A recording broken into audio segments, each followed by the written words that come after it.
So this video is about doing the same thing we did with arithmetic sequence, but now we know that we're talking about a geometric sequence, or again, an exponential sequence. We know it's exponential because it had a common ratio of 1/4. And again, we found that over here by dividing the second number over the first, and that gave us that common ratio of 1/4. That's our multiplier that will get us from one number to another. Well, what if we want to find a number way, way down the line? Well, we know we've got this sequence of numbers, and again, we know it's going to keep going, or we're told in some way that's going to keep going. And we only have the first 4 digits of the sequence. Well, I can use this general equation to find any number of the sequence I want, but let's kind of talk about why this works. Similar to what I said in the previous video, a sub 1 is our initial term. It's our y-intercept, essentially. Remember, so this is going to be your y-intercept of the line, since anything with a common difference is linear. So we're very used to that. We just did a whole chapter on lines, but this is exponential. It's a little different. There's either a very quick growth of numbers or a decay of numbers. So the numbers either get big very quickly or small very quickly. So a sub 1 is going to be that initial term that we need in order to figure out any term in the sequence. That first term matters because I'm taking whatever this term is and multiplying it by 1/4. If I started with a different number, my next number would be different. It all depends on where we start. So I always need to define that first term in my explicit formula. R will represent the common ratio.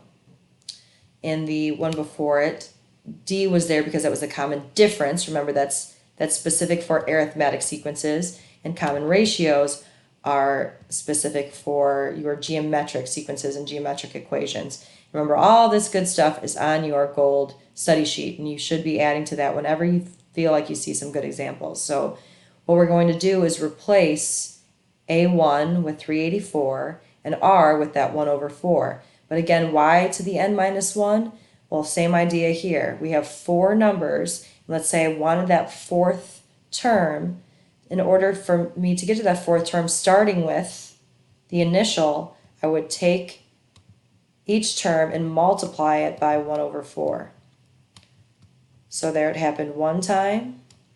To get from 384 to 96, it's going to happen again. To get from 96 to 24. And again, if my goal is to get to the 4th term, I'm going to do that one more time to get from 24 to 6 by multiplying that common ratio of 1/4 each time. So notice, if I want the 4th term, let's say n equals 4, that's this one right here, 1, 2, 3, 4, I have to take 3, which is the same thing as 4 minus 1, 3 of those common ratios will get me to that 4th term. So there's always going to be one less of the common ratio used to get to that term. So again, for example, if I wanted to find the 10th term, there would be 9 times that I would have to multiply 1/4. So that's why n minus 1 is in that formula. So let's put this in math type so it's easier to see. A1 is 384. So again, I'm going to show how this works for the 4th term. So let's do a sub 4, the 4th term. A1 is 384. This is not an arithmetic sequence, so it's not going to look the same at all. We're going to use this as our example. So I've got my A1 was 384. That was that 1st term. I'm going to multiply it, and I think I can just put a big fat dot there. That works. Multiply it by the common ratio, which is 1/4.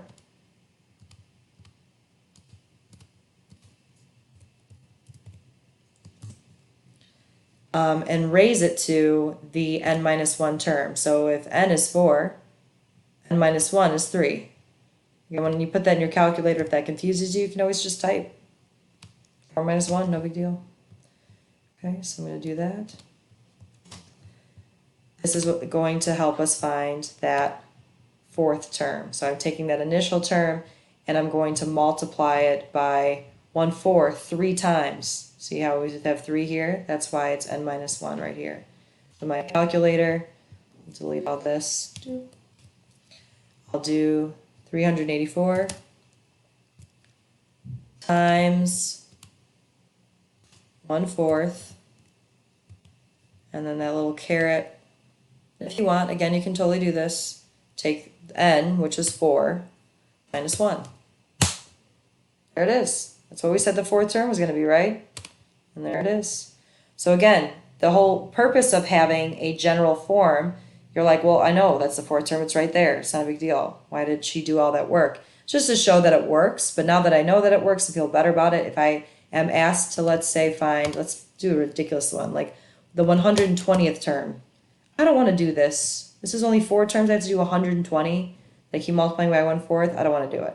So I'm going to make the calculator do it. I have a feeling you guys are not upset about making the calculator do the work for you. So again, if you scroll up on your TI Inspire, which you should all have now, press enter, it copy and paste for you, and all I have to do is change. So A1 still 384. The common difference is still 1/4. And instead of the fourth term, I want the 120th term. Oh man, this is a hard one to see. So it is a very, very, very small number. But that just shows you that a way to find that number without, could you imagine doing that by hand? No, thank you.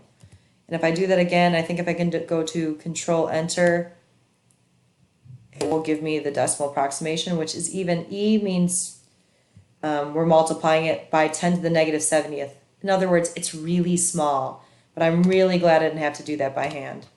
So that's how this equation is going to help us out.